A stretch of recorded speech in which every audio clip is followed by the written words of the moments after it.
ঢাকা বিশ্ববিদ্যালয়ের রাজু ভাস্কর্য শুধু একটি নির্মাণ কাজ নয়, মূলত এক লড়াইয়ের প্রতীক, এক তরুণের সাহসী স্বপ্নের প্রতিচ্ছবি।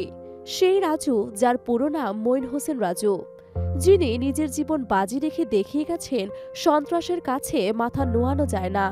মঈন হোসেন রাজুর জন্ম ১৯৭০ সালের ১৭ নভেম্বর ঢাকার এক সাধারণ পরিবারে। ছোটবেলা থেকেই মেধাবী ছাত্র ছিলেন তিনি।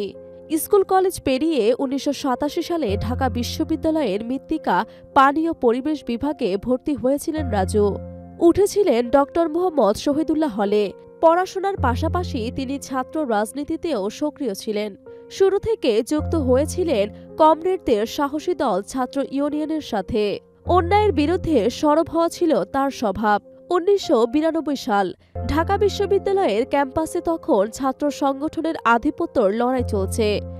সন্ত্রাস, অস্ত্রের ঝনঝনানি, ক্যাম্পাসে ভয়ের আবহ। সেই দুঃসময়ে রাজু ছিলেন অন্যায়ের বিরুদ্ধে এক প্রতিবাদী কণ্ঠ। ১৩ মার্চ ১৯৯২ পবিত্র রমজান মাস চলছিল। বিকেলে ক্যাম্পাসে সন্ত্রাস বিরোধী আন্দোলন করছিলেন রাজু ও তার সহপাঠীরা। তার সহপাঠী মাহমুদের বিবরণ অনুযায়ী সকাল ১০টা থেকে ১০:৩০টার দিকে রাজু ক্যাম্পাসে আসেন। মারামারি হচ্ছে এমন খবর শুনে রাজু ছুটে যান মধুর ক্যান্টিনে। সেখানে জাতীয়তাবাদী ছাত্রদলের কর্মীরা ইসলামী ছাত্র শিবিরের এক কর্মীকে মারধর করছিলেন। রাজুও জড়িয়ে পড়েন সেই মারামারির ঘটনায়। এক পর্যায়ে তার হাত কেটে যায়। রাজু বাসায় যেতে চেয়েছিলেন। বন্ধুরা তাকে অসুস্থ অবস্থায় না ফিরে কিছুটা সময় বিশ্রাম নিয়ে যেতে বলেন। বাইরে ঝিরঝিরি বৃষ্টি পড়ছিল।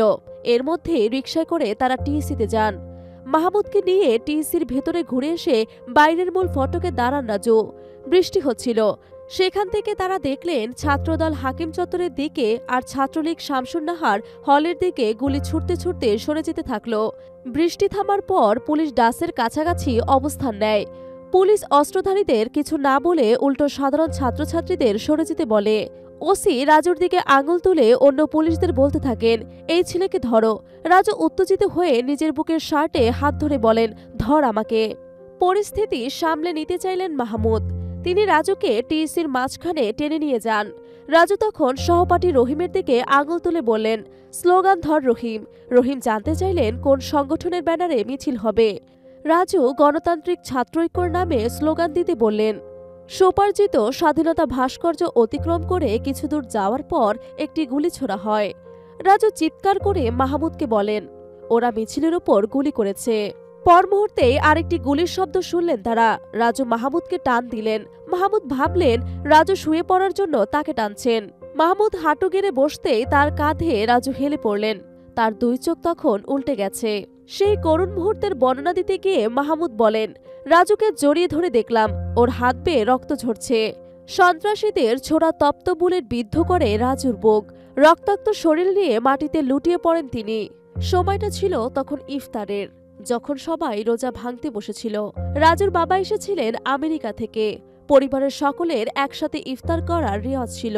রাজু সেদিন ছিলেন না, তাই তাকে ছাড়াই ইফতার করতে হয়েছিল। ঠিক সেই সময় খবর পৌঁছায় রাজুর বাড়িতে। পরিবারের সদস্যরা ছুটে যান ঢাকা মেডিকেলে।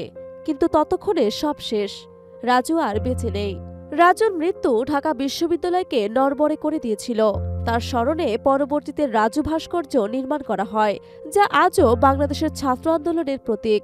এ ভাস্কর্যে ৮ জনের অবয়ব ফুটিয়ে তোলা হয়। তারা হলেন মুনিম হোসেন রানা, শাহানা আক্তার শিলু, সাইয়েদ হাসান তুহিন, আবদুল্লাহ মাহমুদ খান, তাসফির সিদ্দিক, হাসান হাফিজুর রহমান সোহেল, উৎপল চন্দ্র রায়, গোলাম কিবরিয়া রনি। ভাস্কর্যে রাজুর যে অবয়ব ফুটিয়ে তোলা হয়েছে, মুনিম হোসেনকে সামনে রেখে সেটি তৈরি করেছিলেন ভাস্কর শ্যামল চৌধুরী। প্রতি বছর ১৩ মার্চ রাজুর মৃত্যুবার্ষিকী এলে ঢাকা বিশ্ববিদ্যালয় স্মরণ করে সেই সাহসী তরুণকে। সন্ত্রাসের বিরুদ্ধে তার আত্মত্যাগ আজও অনুপ্রেরণা হয়ে আছে নতুন প্রজন্মের কাছে। শহীদ মঈন হোসেন রাজু আজ নেই, কিন্তু তার সাহস, তার লড়াইয়ের চেতনা অমর।